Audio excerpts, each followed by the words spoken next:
자, 이제 교재 29쪽에 시험의 시행을 보도록 하겠습니다.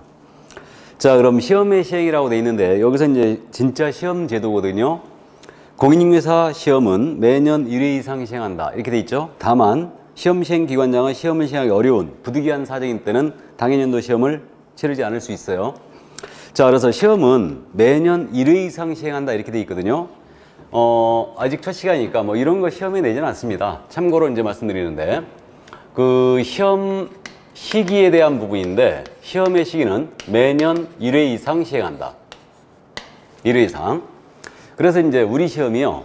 그 참고로 1회 시험이 언제 있었냐면 1985년도 9월 22일 날 있었어요.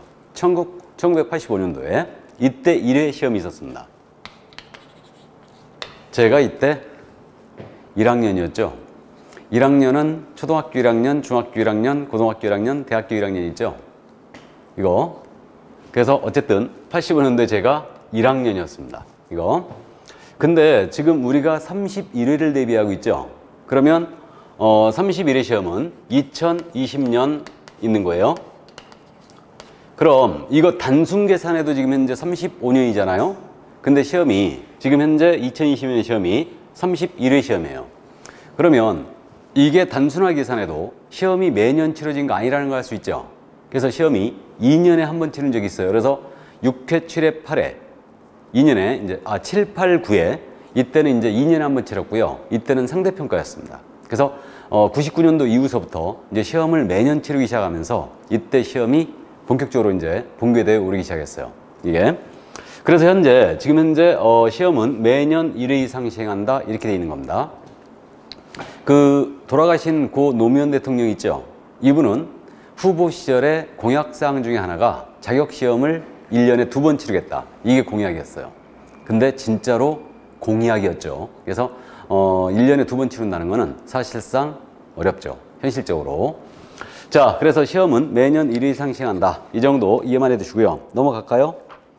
30페이지에요. 이제 시험의 공고가 지금 나오고 있죠. 시험 공고가 나오는데 이 사이에 지금 빠진 내용 중에 하나가 일단은 출제위원에 대한 부분이 있거든요. 요거 잠깐 말씀드리고 시험의 공고를 보게 합니다. 그럼 그 출제위원에 대한 부분인데 이건 숫자가 나오기 때문에 한 번쯤 짚고는 가야 돼요. 그래서 우리 출제위원 있지 않습니까?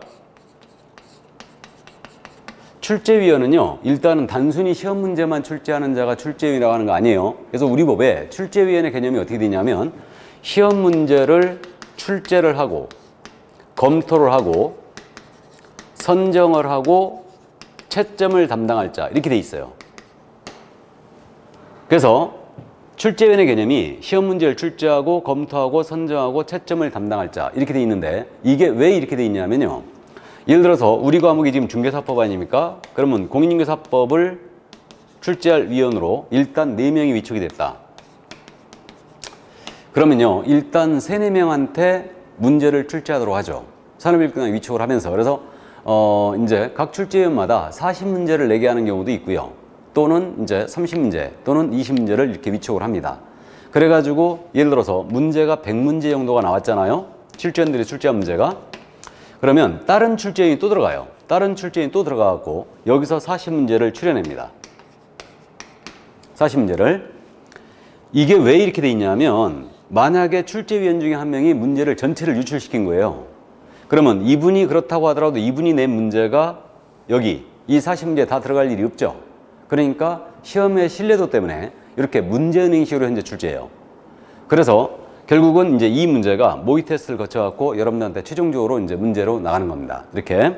그래서 출제위원의 개념이 시험 문제를 출제하고 검토하고 선정하고 채점을 담당할 자. 이래 돼 있는 거예요. 이게.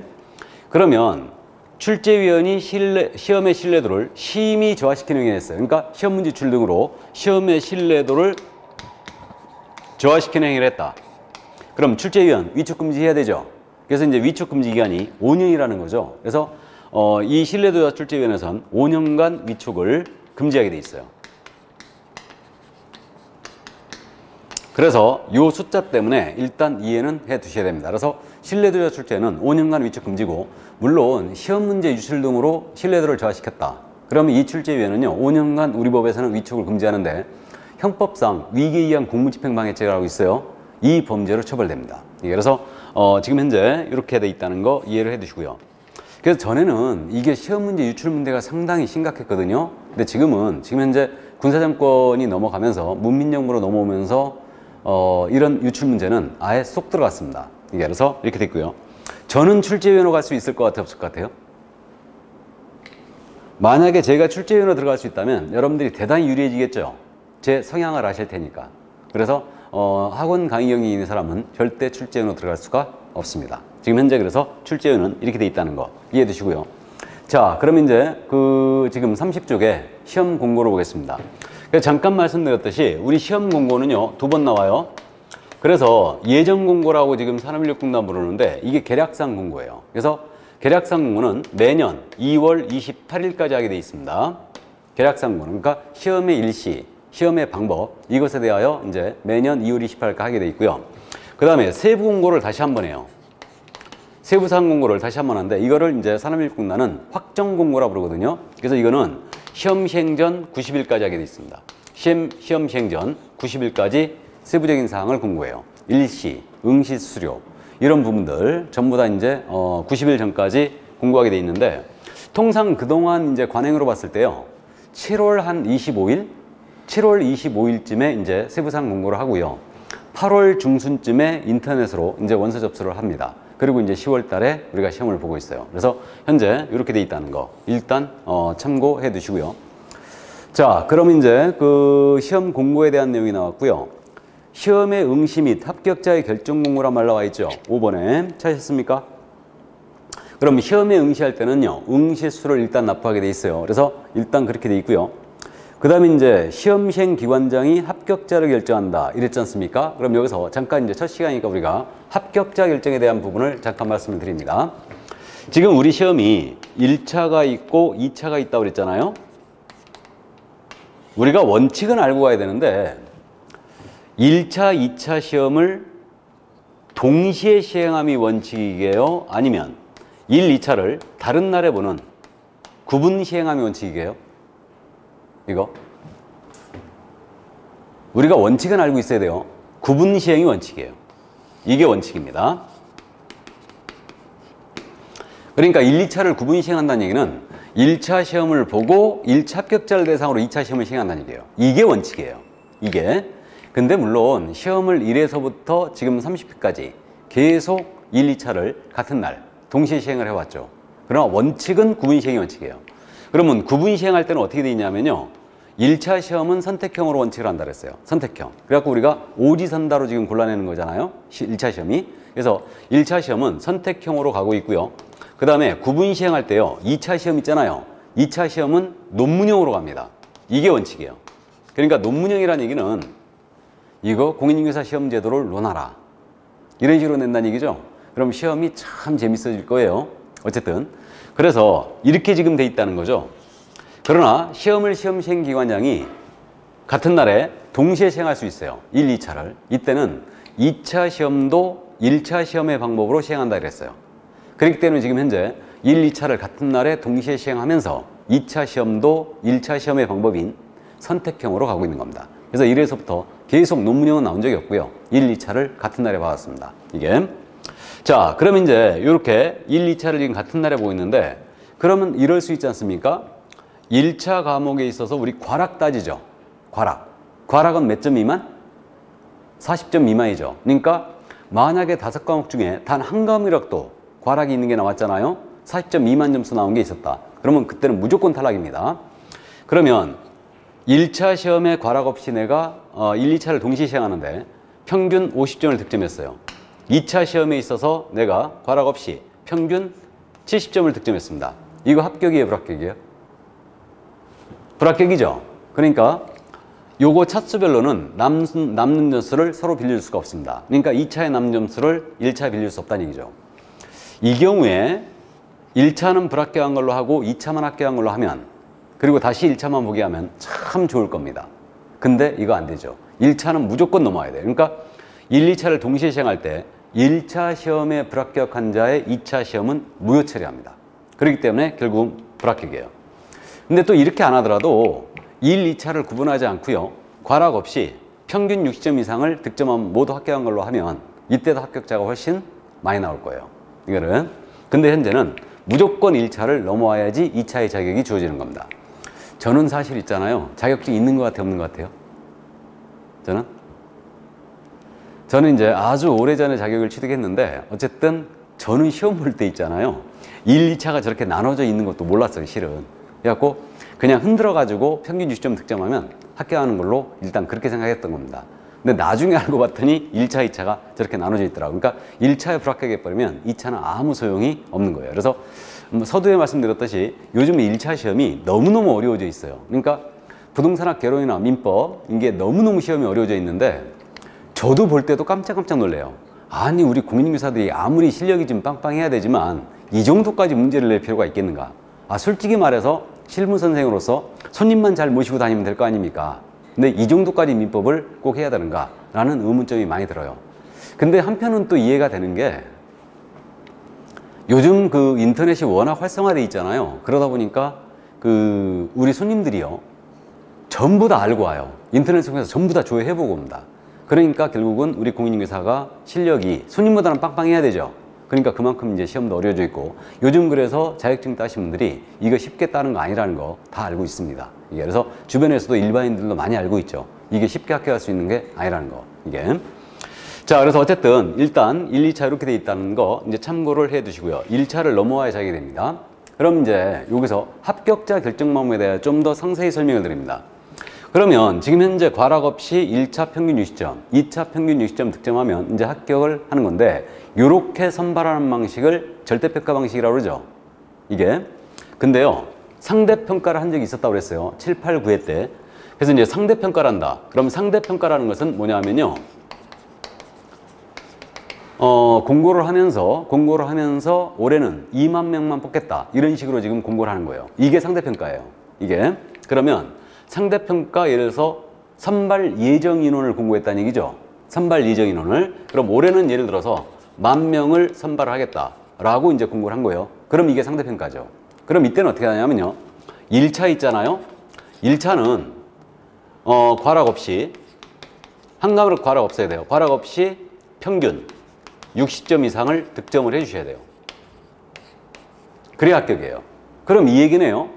상대평가를 하더라도 1차 과목은 절대평가라는 얘기예요. 그러니까 1차 과목은 소양 과목이기 때문에 언제나 절대평가예요. 어떤 방식으로 가든 평균 60점은 무조건 넘겨야 됩니다. 1차는. 2차 과목에 있어서만 상대평가라는 거죠. 그럼 2차 과목에 있어서 선발 예정인원 공고를 하게 되면은 어떻게 선발하냐면요. 과락이 없어야 돼요. 과락 없이 매 과목 40점 이상 득점한 자 중에서 고득점자 순으로 이렇게 선발 예정 인원에 달할 때까지 합격자를 결정합니다. 이게 바로 상대평가예요. 그러니까 상대평가한다는 얘기는 2차 과목에 있어서만 상대평가를 한다는 얘기죠. 그러면 만약에 상대평가할 때는요. 내가 평균 2차 과목에 있어갖고 평균 60점 이상을 득점을 하고도 불합격한 수가 있을 수 있다는 얘기죠. 있다는 얘기입니다. 그래서 7, 8, 9회 때 상대평가를 한 적이 있었어요. 이게. 자, 그 다음에 이제 지금은 이거 안 하고 있는데 16회 때 했던 방식이죠. 16회 때 최소 선발 비율을 공고한 적이 있었어요. 최소 선발 비율. 그래서 이제 그때 당시에 응시자 대비 15%는 합격을 시키겠다. 이렇게 공고한 적이 있었거든요. 그러면 최소 선발 비율 공고를 하게 되면요. 이때는 합격자 결정을 어떻게 하냐면요. 이때는 1차 과목은 여전히 과락 없이 평균 60점 이상 득점해야 돼요. 그래서 1차 과목은 이때도 물론 절대평가입니다. 그 다음에 2차 과목에 있어서는 합격자 결정을 어떻게 하냐면요. 일단은 2차 과목에 있어서 최소 선발 비율 공고가 나왔을 때 과락 없어요. 40점 이상 각 과목 득점을 했어요. 과락 없고요. 일단은 평균 60점 이상을 득점했잖아요. 그러면 이분은 무조건 합격이겠죠. 최소 선발 비율 공고 나왔을 때 합격입니다. 근데 요 인원이 만약에 최소 선발 비율에 미달됐잖아요. 미달이 되게 되면요. 이때는 과락 없이 고득점자 순으로 최소 선발 비율에 달할 때까지 합격자를 결정을 합니다. 그러니까 결국은 최소 선발 비율 공고를 하게 되면 절대적 상대평가가 되는 거예요. 이게. 그래서 물론 16회 때도 15%는 당연히 넘겼습니다. 이게. 그래서 요런 이제 선발 방식이 있다는 거 참고만 일단 해 두십니다. 앞으로 제가 언급할 기회가 거의 없을 거예요. 그래서 일단은 시험에 물어보는 게 아니기 때문에 이해만 일단 해 두고요. 그럼 여기서 이제 논외로 가서 여러분들이 궁금하시죠? 그럼 내가 공부를 했을 때 통상적으로 우리 수험생들 중에서 몇 프로 정도가 합격할까? 궁금합니다. 그래서 지금 요즘 인터넷이 워낙 활성화되어 있기 때문에 인터넷을 열어보면 이제 뭐 여러 가지 이제 강의들이 많이 나돌아다니는데 인터넷은 아무래도 이제 집중력이 좀 떨어지지 않습니까? 그래서 이제 통상 오프라인 학원, 그러니까 학원에 나와서 공부하시는 분들은 합격률이 거의 50%가 넘어요. 거의. 그래서 특히 이제 수도권에 있는 학원들은 거의 50%가 다 넘기는데 그 인터넷으로 하시는 분들이 이제 집중력이 많이 떨어지기 때문에 아무래도 이제 집중해서 공부를 못하기 때문에 이제 합격률이 많이 낮아지고 있어요. 그래서 이제 통상적으로 지금 산업인력공단 발표를 보게 되면요, 그 합격률을 발표할 때 2차 시험장에 들어간 인원 대비 응시 원서 낸 사람 말고요, 2차 시험장에 실제 들어가서 시험을 본 인원 대비 합격률이 약 20%에서 30% 사이 정도를 왔다리 갔다리 합니다. 이 정도 합격시켜요. 그러니까 결국 2차 시험장에 들어간 인원 중에서 20%인데 30%인데 통상 22%에서 25% 사이를 왔다 갔다 합니다. 근데 특이했던 게 29회 때는 최종 합격률이 응시자 대비 시험장에 들어가는 이후 인원 대비 19%밖에 합격 못했어요. 그래가지고 그때는 이제 우수습을 합격했는데, 그러니까 작년 시험이었죠. 올해로 따지면 작년 시험에 이제 우수습을 합격했어요. 그래가지고 결국은 16,000명밖에 합격 못했습니다. 그래서 통상적으로 뭐 28회 때도 그랬고요. 뭐 통상 2만 명을 넘겼었는데, 그래가지고 이제 29회 때는 특히 2차 과목이 있었고 공법하고 공시세법이 어려웠기 때문에 많이 불합격했습니다. 그래갖고 이제 19%밖에 안 나왔던 거예요. 근데 통상적으로 22%에서 25% 정도는 합격시키고 28회 때는 물론 30% 정도 합격시켰고요. 그 다음에 27회 때도 마찬가지로 30% 정도를 합격했어요. 그래서 이 정도 선에서 지금 통상 맞추고 있습니다. 이게. 근데 이제 또 궁금하신 게 그거지 않습니까? 그러면 동차 합격생, 1, 2차를 동시에 한 합격생하고 2차만 하신 분들이 있을 거 아니에요. 2차만 하신 분들의 합격률이 어떻게 되느냐? 이것도 궁금하시죠? 통계에 따르면요, 산업인력공단 발표에 따르면 통상적으로 1, 2차 동차생이라고 그러죠. 이 동차생하고 2차만 하신 분, 이분들의 합격률이 통상적으로 지금 현재 45%, 그러니까 동차생이 45% 정도, 최종 합격 인원 중에서, 그 다음에 2차만 하신 분들이 약 55% 정도.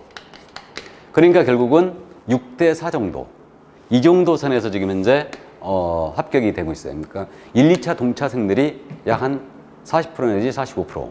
그 다음에 이제 2차만 하신 분들의 합격률이 약 이제 합격하신 분들이 55% 정도 나와요. 그러니까 이 정도 선에서 결정되고 있고요.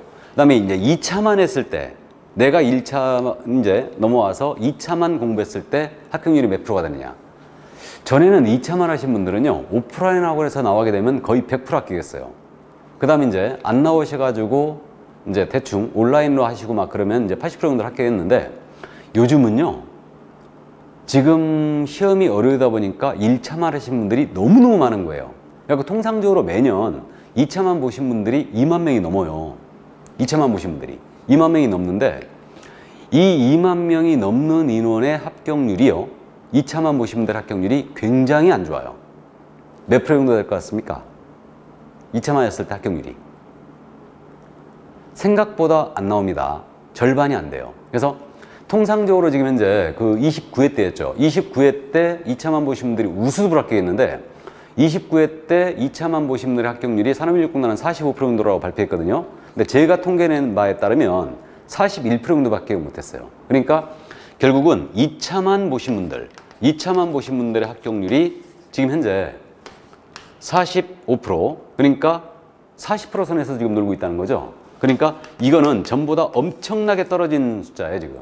그러니까 2차만 공부해가지고 불합격한 얘가 절반이 넘는 인원이 불합격했다는 거죠. 그게 이제 왜 그러냐면요, 온라인으로 하기 때문에 이런 문제가 생기는 거예요. 그래서 온라인은 집중력이 많이 떨어지지 않습니까? 그러다 보니까 더군다나 오프라인 학원 쭉쭉 보면요, 2차만 하신 분들이 거의 학원에 안 나와요. 그러니까 학원에 이제 2차만 하신 분들이 나오면 그분들이 거의 다 합격을 해버리는데, 온라인으로 이제 집중해서 이제 공부를 안 하신 분들이 대부분 이제 불합격을 많이 하고 있습니다. 그래서 생각보다 많이 불합격하고 있어요, 지금. 2차만 하셔갖고. 2차만 해갖고 내가 불합격했다. 그럼 수험 기간이 기본적으로 3년을 가고요. 그 정신적 타격은 아주 이루 말할 수가 없죠. 이게. 그래서 어쨌든 동차에 모두 끝내시길 바랍니다. 그래서 일단 시험을 시작을 했으면 일단 난 수험생이다 하고 이제 시간 스케줄을 철저히 관리하셔가지고 내 자기 관리가 좀 필요합니다. 그래서 이제 되도록이면 이제 오프라인 쪽에서 나와서 하는 것도 어떻게 한 방법이 될 수 있어요. 그러니까 오프라인은 이제 나와서 공부하고 이렇게 여러분들 집중하기가 조금 매일 나오는 게 이게 좀 힘들지는 몰라도 이걸 수험 기간을 단축시킬 수 있다는 거죠. 그러니까 그런 것도 한 번쯤 생각을 한번 해보시기 바랍니다. 자, 그래서 일단 합격자 공고와 관련해서 합격자 결정까지 다 살펴봤습니다. 이게. 자, 그럼 이제 그저 30쪽의 맨 밑인데 합격자 공고를 이제 합니다. 그러니까 우리 30회 시험 같은 경우는 지금 11월 27일 날 합격자 발표를 하겠다. 합격자 공고를 하겠다라고 지금 현재 예정하고 있거든요. 그럼 합격자 공고가 나왔지 않습니까? 그럼 자격증 교부를 해야 돼요. 그래서 자격증은 일단 시도의사가 교부한다 그러는데 요 자격증 교부는요. 합격자 공고가 나왔지 않습니까? 그럼 이때로부터 한 달 내에 주게 돼 있어요. 1월. 이걸 기억하라는 얘기예요. 그래서 이제 경기도에 주소지를 두신 분은 경기도의사한테 자격증을 받으시는데 한 달 내에 주게 돼 있다. 한 달 내에. 그럼 원칙적으로요. 경기도청이 지금 수원에 있지 않습니까? 그러니까 수원에 가서 이제 제2청사는 의정부에 있지만 그 수원 경기도청에 가고 자격증을 받아 오셔야 되는데 경기도가 워낙 넓잖아요. 넓다 보니까 경기도도 그렇고 서울시도 그렇고 인천도 마찬가지인데 각 시도가 거의 그렇게 하는데 시군구로 뿌려줘요. 그러니까 내 주민등록주관할 시군구청장한테 자격증을 전부 다 뿌려줍니다. 그래갖고 12월 초쯤에 가게 되면요. 내 자격증이 시군구에 와 있어요. 12월 초쯤에 가면. 그래갖고 거기서 이제 찾아가셔도 됩니다. 물론 이제 택배 배송이라든가 우편 배송도 일단 가능해요. 신청하면. 그래서 일단은 자격증을 원래 도청을 가야 되는데 시군구로 뿌려준다는 점. 그래서 한 달 내에 교부한다는 점. 이 정도 이해해 두시고. 자, 그러면 이제 자격증 교부와 다 관련해서 봤고요. 자격증을 그럼 분실했다. 그럼 당연히 이제 그 자격증 발급 시도사에게, 교부 시도사에게 재교부 신청하면 됩니다. 자, 그럼 이제 마지막으로 31조로 자격증 양수 금지란 말 나와 있죠. 그래서 우리 자격증은 당연히 권리를 넘긴다. 양도죠. 그 다음에 빌려준다. 당연히 대예요. 그래서 자격증은 양도하는 일은 거의 있을 수가 없고요. 양도대여, 다른 사람에게 성명을 사용하여 업무하게 하는 것도 마찬가지인데 그건 후일 자세히 대해 설명을 드리고요. 빌려주는 거 당연히 안 됩니다. 우린 전문 자격증이니까 당연한 얘기예요. 이거 양도대여 모두 금지인데 여기서 참고로 또 이거 예를 들어서 남편이 자격을 취득했어요. 그 처한테 중개사무소를 열어줍니다. 처한테 이거 대여다 아니다. 이거 부부는 일심동체다 해갖고 이거 대여 아니다 그러면 안 돼요. 대여입니다. 당연히 안 되죠. 자격을 가지신 분이 직접 사용하고 직접 중개 업무에 이제 종사를 해줘야 됩니다. 이거. 그래서 이제 안 되고요. 그렇다면 또 마찬가지로 아드님이 자격을 취득했어요. 아들이 자격을 취득해서 그 아버님께 중개사무소를 열어주는 겁니다. 대여다 아니다? 역시 대여다. 그러니까 당연히 이거 안 됩니다. 그래서 자격을 가지신 분이 반드시 중개사무소에 직접 근무하면서 업무를 수행해 줘야 됩니다. 그래서 이건 전부 다 대여로 간다는 점. 그럼 자격증 양도 대여 금지 규정에 저촉됐다잖아요. 여기에 걸리면 자격 취소해야 되겠죠. 자격 취소하고요. 그 다음에 이거 고발 들어갑니다. 형사처벌 1년 이하의 징역 또는 1,000만 원 이하의 벌금에 처해요. 그래서 자격증 양도 대여는 당연히 이제 금지가 돼 있고요. 그 다음에 이제 8번에 공인인계사 사칭 금지란 말 나와 있죠. 그래서 우리는 공무원 사칭하면 안 되듯이 공인중개사가 아닌 자 있잖아요. 공인중개사가 아닌 자는 공인중개사 또는 이와 유사 명칭을 사용하면 안 됩니다. 그러니까 일반인으로 하여금 공인중개사로 오인할 소지가 있는 그런 명칭을 사용하면 안 된다는 얘기예요. 그래서 유사 명칭 사용 다 금지입니다. 그래서 사칭이 금지되어 있어요. 만약에 사칭하다 걸렸잖아요. 사칭하다 걸리게 되면 이때는 1년 이하의 징역 또는 1,000만 원 이하의 벌금에 처합니다. 이거 여기서 말이에요. 여기서 잠깐 참고입니다. 우리가 지금 한 번쯤 중개사무소 다 다녀오셨습니다. 다녀오셨는데 이런 사무소 많이 보셨죠? 이게 중개사무소인데 A가 자격증을 걸었어요. 걸었습니다. 이분이 중개사무소 오픈을 했다는 얘기죠, 사실은. 근데 알고 봤더니 실질적으로 갑이란 분이 계시는데 이분이 이 사무소의 사장이라고 불러요. 이런 사무소 많이 보셨죠? 그러니까 이분이 부동산 하셔가지고 돈 좀 따셨습니다. 자격증 딸 자신 없는 거죠. 그래갖고 공인중개사를 고용해서 이 사무소에 자격증을 걸게 하고 업무를 하고 있는 거예요. 이런 사무소를 우리는 지금 현재 실무적으로 약 한 그저 30% 정도가 이런 사무소를 지금 추정을 하고 있거든요. 굉장히 많아요. 생각보다 많습니다. 특히 우리도 이제 합격을 했으면 일단 경험을 쌓고 중개사무소를 오픈하기를 원하잖아요. 그러다 보니까 자격증을 걸어주고 내가 가서 이제 이분한테 일을 배우는 거죠. 이게 이런 사무소에 그러면 이 경우에 이거 자격증 돼요 아니냐 이런 문제가 생기죠. 자격증 돼요 아니냐 이런 문제가 생기는데 이분이 자격증을 거신 분이 이 중개사무소에 출근하잖아요. 출근을 하면은 이때는 대여가 아니에요. 그렇게 보고 있어요. 직접 업무를 수행하고 있다는 얘기죠. 그럼 대여가 아니에요. 그런데 자격증을 거신 분이 이 중개사무소에 출근을 안 하지 않습니까? 안 하게 되면 이건 똑 떨어지는 대여예요. 대여로 갑니다. 이거는. 그래서 사실은 이제 이렇게 자격증을 걸어주고 중개 업무를 하고 있는데 공인중개사의 가장 큰 적은 누구게요? 공인중개사의 가장 큰 적. 공인중개사죠. 그래서 여기는 말이에요. 나는 손님 없어서 내가 자격증 애써서 따가지고 사무소를 열었는데 손님 없어서 탱탱 놀고 있는데 여기는 자격증 빌려서 하는데 엄청 잘 되더라 이거예요. 그래갖고 옆에 사무소에 찔러버리는 거죠. 이게. 그래서 공인중개사의 가장 큰 적은 공인중개사예요. 물론 이 경우에도 이분이 출근 안 하면 이건 대여로 가기 때문에 손님하고 분쟁 생겼다. 그럼 이거 다 밝혀지거든요. 그러니까 그러면 이때는 대여로 걸리면 자격 취소합니다. 그리고 고발 들어가요. 그렇기 때문에 이제 이렇게 되고. 그래서 이제 출근을 해야지만 대여가 아니라는 거 일단 이해만 해 두시고요. 그 다음에 이 사장님 있죠. 이분은 명함을 파악고 다니면서 예를 들어서 이게 호박 공인중개사 사무소였다. 그러면 호박 공인중개사 사무소 이렇게 해가지고 이 갑이 이분이 자격증이 없는데 대표 해가지고 갑 이렇게 명함을 파악고 다녔잖아요. 그러면 생각을 해보세요. 여러분들이 이 명함을 받았거든요. 이 명함을 받으면 이 갑을 공인중개사로 오인할 소지가 있어요 없어요? 있죠? 있습니다. 그러면 일반인으로 하여금 공인중개사로 오인할 소지가 있게 만들면 이건 사칭이라고 했어요. 그러니까 결국은 이 사장님 갑은 절대 이 명함에 대표란 명칭을 쓰면 안 됩니다. 사장 이런 표현도 안 돼요. 그래서 공인중개사로 오인할 소지가 있기 때문에. 그래서 중개사무소 그러니까 이건 이제 나중에 우리가 기본서가 나왔을 때 판례를 소개할 건데 무자격자가 중개사무소의 대표자임을 나타내는 명함을 썼잖아요. 그러면 이건 분명한 사칭이다 라고 이제 우리 판례가 내렸습니다. 그래서 이 점 일단 참고를 해두세요. 그러니까 만약에 이런 분이 계신다면 명함 파악고 다닐 때요 이 대표란 말을 빼버려야 돼요.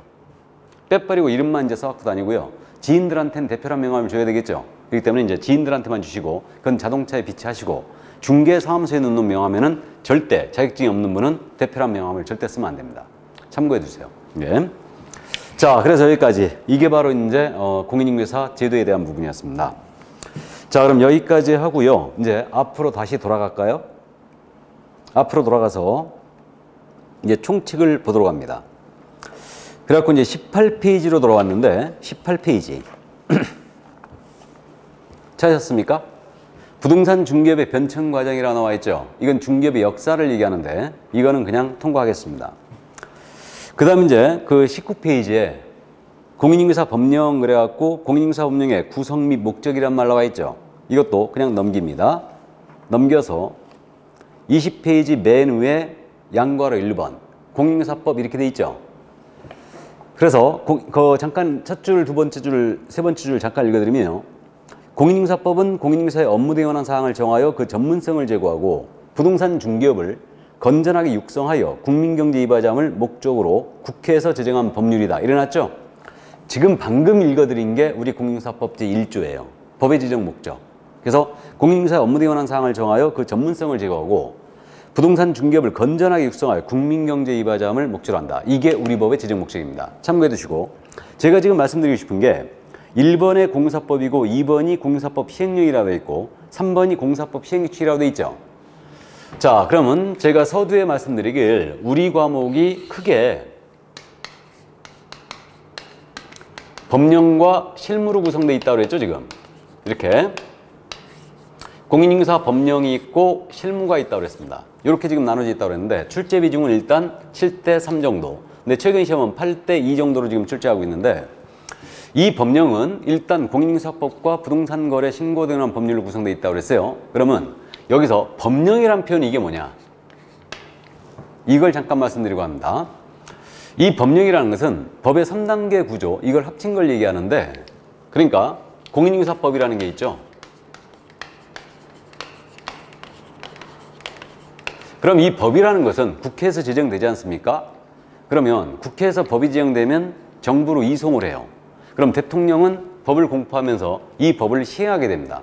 그럼 정부에서 법을 시행함에 있어서 필요한 사항들이 나올 거라 이거예요. 이때 정부에서 정하는 형식이 있죠. 이 법을 시행하기 위해 필요한 사항들을 정하는 사항이 있는데, 대통령령 형식으로 만들면 이걸 시행령이라 그래요. 다시, 대통령령 형식으로 만들면 이게 뭐라고요? 시행령. 그래서 공인중개사법 시행령이라는 게 있어요. 그래서 이 시행령은 다른 말로 대통령령이라 합니다. 대령이라 표현하겠습니다. 그 다음에 소관부처 장관령 형식으로 만드는 게 있어요. 이걸 공인중개사법 시행규칙이라고 해요. 그래서 시행규칙은 소관부처 장관령이에요. 그래서 시행규칙이 있습니다. 그래서 공인중개사법 시행규칙이 있는데, 그럼 우리는 부동산에 대해서는 담당 장관, 소관부처 장관이 국토교통부죠. 그렇기 때문에 우리 공인중개사법 시행규칙은 다른 말로 국토교통부령이라고 그래요. 그래서 국토부령 이렇게도 부르죠.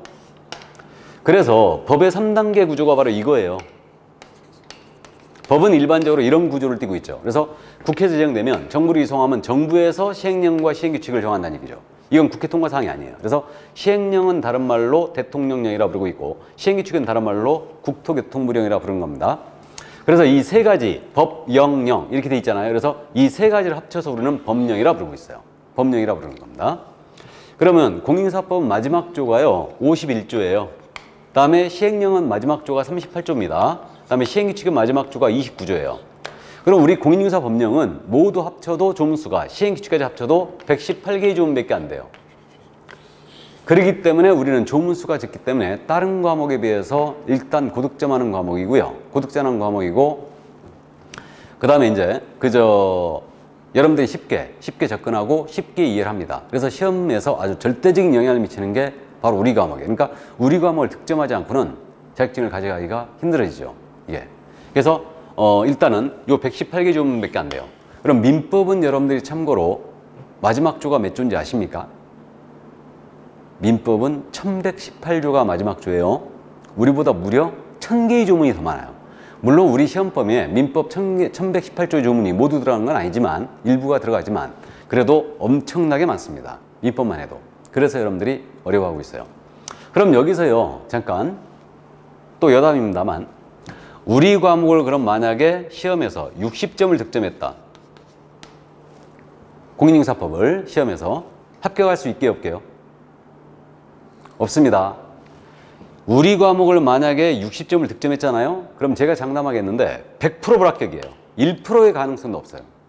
우리 과목을 60점 정도로 공부했다면 상대적으로 2차 과목에서 어려운 공법하고 공시세법을 절대 60점을 득점 못할 거니까.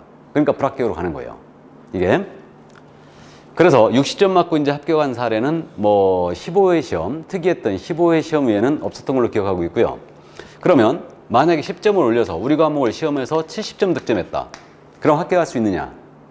이것도 70점도 불합격을 합니다. 왜 그러냐면 10점 득점해갖고는 다른 과목, 공법하고 공시세법에서 이거 거의 합격을 못해요. 합격 못합니다. 그럼 5점을 올려가지고 만약에 75점을 득점했지 않습니까?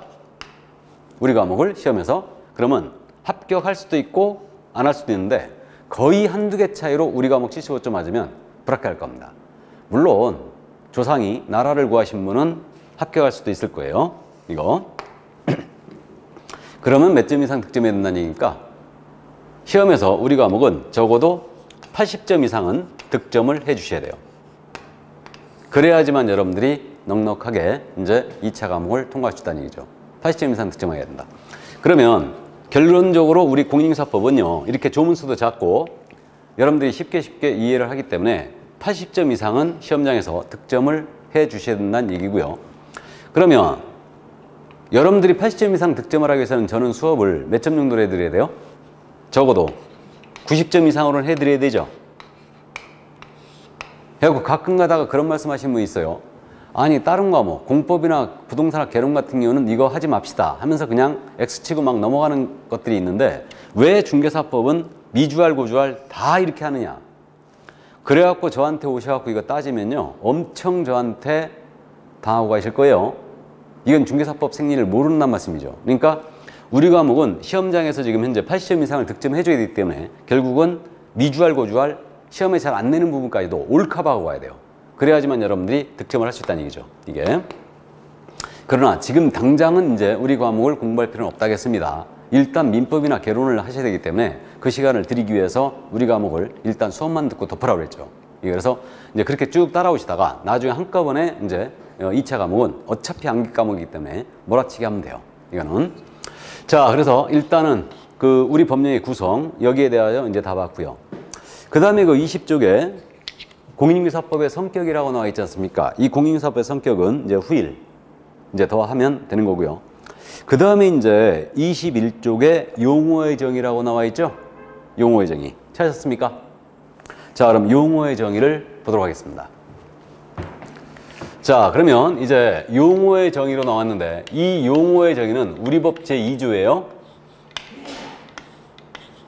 앞으로 이 용어들이 나오게 되면 이 용어로 쓰겠다, 이 의미로 쓰겠다 이 말인데 용어의 정의는 시험에서 무조건 출제합니다. 그러니까 6개 용어의 정의가 2조에 내려져 있고요. 이 6개의 용어의 정의를 정확하게 암기를 해주셔야 돼요.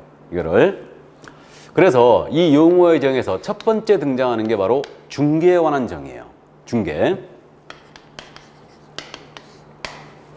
자, 그럼 중개에 관한 정의가 첫 번째 등장했습니다. 우리는 중개에 관한 사항을 규정한 법이라고 그랬죠.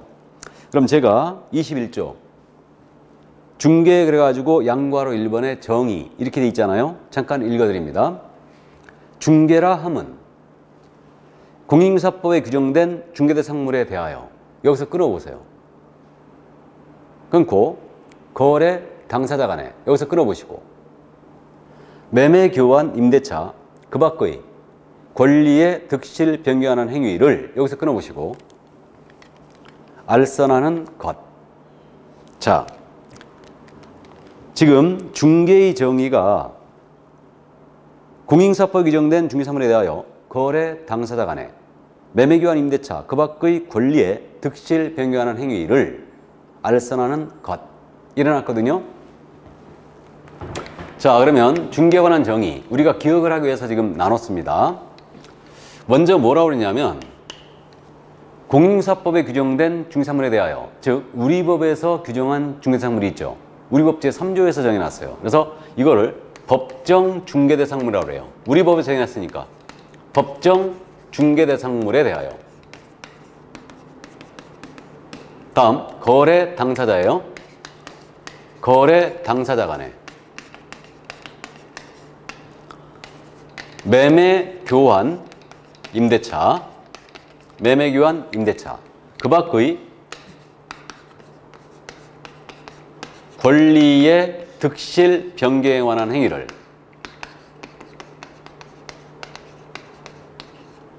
알선하는 것 이랬습니다.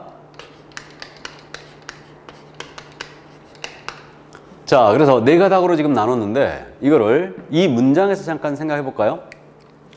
법정 중개대상물이 있거든요.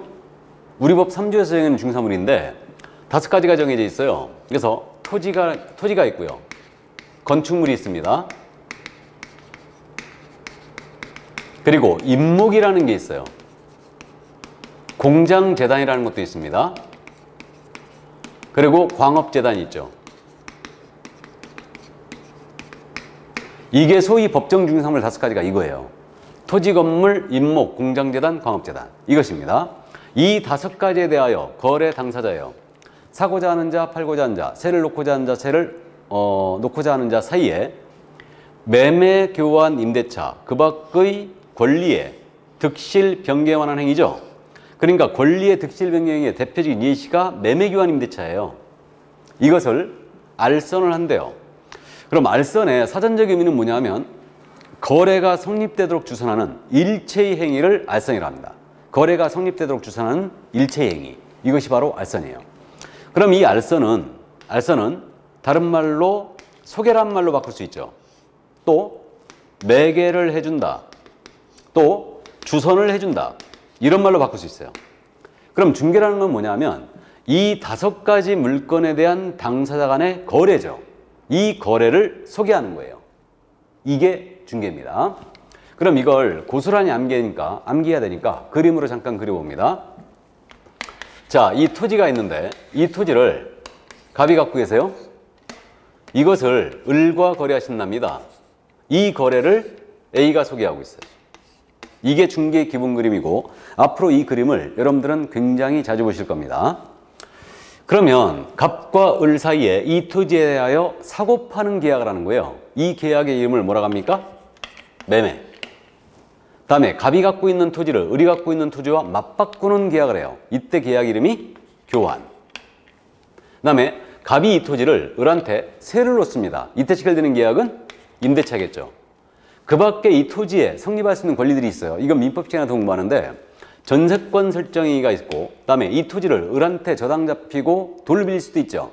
저당권 설정행위도 있을 수 있고 지상권이 있을 수 있고요. 이런 토지에 대해 성립할 수 있는 각종 권리의 득실, 변경에 관한 행위예요. 이런 행위들이 있을 수가 있는데 이러한 행위들을 소개하는 게 모두 중개입니다.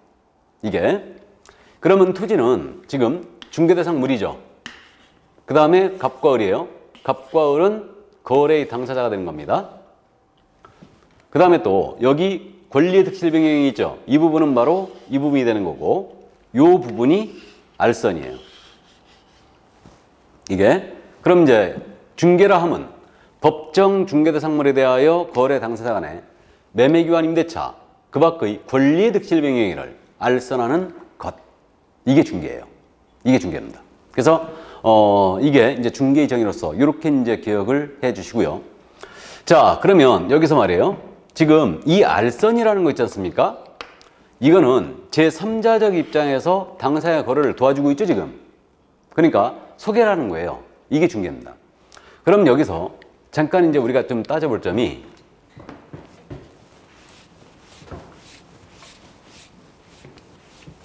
우리가 중개에 관한 사항을 규정한 법이라고 그랬잖아요. 그러면 중개를 한마디로 표현하면 어떻게 될 거냐? 한마디로 표현하면 중개를 이거는 중개를 한마디로 표현하면 소개 또는 알선 이렇게 표현할 수도 있거든요. 근데 이제 우리가 시험에 대비하고 법을 공부하는 거잖아요, 지금. 그러니까 세탁기를 소개해도 중개예요? 아니죠. 아닙니다. 그러니까 한정을 좀 해줘야 돼요. 그러니까 중개를 한마디로 표현하면 뭐라고 할 수 있냐면 법정 중개대상물 있죠? 법정 중개대상물에 대한 알선이에요. 한마디로 표현하면 이게 중개예요. 법정 중개대상물에 대한 알선. 그러니까 우리가 실생활에서 소개해 줄 수 있는 물건은 엄청나게 많습니다. 토지도 있고 건물도 있고 임목, 공장재단, 광업재단도 있고요. 나아가 자동차도 있고 항공기도 있고 선박도 있고 뭐 세탁기, 냉장고, 기계 여러 가지가 있는데 우리가 소위 중개라고 정의하는 것은 이 5가지 물건에 대한 거래를 소개해야 돼요. 그래야 중개예요. 이게 그러면 교탁 거래를 소개한다. TV, 냉장고 거래를 소개한다. 중개 아니란 얘기죠. 그 얘기입니다. 그래서 결국 한마디로 표현하면 중개대상물에 대한 소개, 알선 이게 바로 중개예요. 그러면 중개대상물이 아닌 것의 거래를 소개하는 거예요. 그럼 중개 아니란 얘기죠. 아니란 얘기입니다. 그럼 예를 들어서 세탁기 매매를 소개합니다. 중개 아니죠? 아닙니다. 중개사물이 아니니까. 또 우리 자동차 거래를 소개합니다. 중개사물 아니죠? 그러니까 이건 중개가 아니에요. 그 다음에 소개하는 행위가 아닌 것도 중개 아닙니다. 그래서 이 알선은 소개라고 했는데, 소개라는 것은 제3자적 입장에서 당사자 거래를 도와주는 행위예요. 이게 소개입니다. 이게 알선인데, 그러면 우리가 잘 알고 있는 컨설팅을 한번 생각해 볼까요? 주변에서 컨설팅 많이 보시는데, 이 컨설팅이라는 행위, 간단한 예를 잠깐 보면요. 이 토지가 있거든요. 이 토지를 갑이 갖고 있어요. 이 토지를 갑이 갖고 있는데, 이 토지를 갑이 팔려고 합니다. 그래가지고 이제 팔려고 하는데, 컨설팅 업체가 있더라고요. 이자한테 가고 조언을 구하는 거죠. 내가 이 토지를 팔려고 하는데 수익을 극대화할 수 있는 방안이 뭐가 있겠는가? 라고 조언을 구해요. 그러자 컨설팅 업자가 그러는 겁니다. 이게 덩치가 너무 크니까 분필을 해라. 쪼개라. 하나하나 쪼개가지고, 즉 200평, 300평으로 쪼개가지고 하나하나 팔아치워라. 이런 게 수익을 제일 극대화하겠다. 라고 그 방안을 지시합니다. 이게 바로 대표적인 부동산 컨설팅이에요. 기획부동산들이 이런 짓거리 많이 하고 있죠, 지금. 어쨌든 그래서 이게 컨설팅인데, 그럼 이 컨설팅이라는 얘기는 결국은 소유자에게 상담을 해주고 있을 뿐이죠. 제3자적 입장에서 당사자 거래를 도와주는 것이 아니에요. 그러면 컨설팅은 소개다 아니다? 아니에요. 알선이 아닙니다. 그러므로 이거 중개다 아니다? 중개가 아니에요. 그래서 컨설팅은 중개가 아닙니다. 나아가 분양대행 잠깐 생각해 볼까요? 분양대행. 분양대행이 과연 중개냐? 이 문제인데, 예를 들어서 이게 이제 건물이에요. 이렇게 건물인데, 이 건물을 갑이 신축을 했어요. 을이 신축을 했습니다. 그럼 이 신축자인 을은 직접 건축주로서 이 건물을 분양을 할 수도 있어요. 분양을 할 수 있는데, 이 분양에 대해서 전문적으로 하고 다니는 애가 있더라고요. 분양을 다른 사람을 대신하여 해주는 거죠. 그래서 전문적으로 분양 대행업자인 B가 있더라고요. 그래가지고 이 분양 대행업자인 B한테 가갖고, 야, 내 대신 이거 분양 좀 해달라 그래요. 분양 대행을 전문적으로 하고 다니는 이 단체가 있거든요. 같이 이제 이렇게 몰려다니는데 이걸 조직이라고 그래요. 조직이라고 그러고, 미분양 아파트나 미분양 상가 같은 거 나왔잖아요. 조직 투입하잖아요. 그러면 한 달 내에 다 정리해버립니다. 그냥 이게. 그래서 어쨌든 분양 대행만 전문적으로 하고 다니는 B한테 가갖고 이걸 분양을 맡기는 거예요. 그러면 이자가 을의 입장에서, 소유자 입장에서 하나하나 다 팔아치워버립니다. 이게 분양 대행이에요. 그래서 타인이 건축한 상가나 주택에 대하여 대신 분양을 해주는 거죠. 그럼 분양 대행은 역시 소유자 입장에서 물건을 팔아치우는 행위이기 때문에 3자적 입장에서 당사자의 거래를 도와주는 행위가 아니에요. 그럼 이거 알선이다 아니다? 알선? 아니에요. 알선 아닙니다. 그러면 결국 분양 대행도 소개하는 행위가 아니죠. 그러므로 이거 중개다 아니다? 중개가 아니에요. 우리가 지금 기초 입문과정이라 해서 처음 지금 들어가고 있지만 굉장히 중요한 얘기했어요. 우리는 중개에 관한 사항을 규정한 법이죠. 그렇기 때문에 중개라는 것은 물알선이에요. 중개대상물에 대한 알선이 한마디로 얘기하면 중개고, 따라서 컨설팅이나 분양대행은 절대 중개가 아니에요. 그렇다면 컨설팅 분양대행은 소개하는 행위가 아니니까 중개가 아니므로 이걸 우리가 규제한다 안 한다? 안 한다. 공사법 규제하지 않아요. 개별법이 규제하죠. 컨설팅은 규제하는 법 자체가 없어요.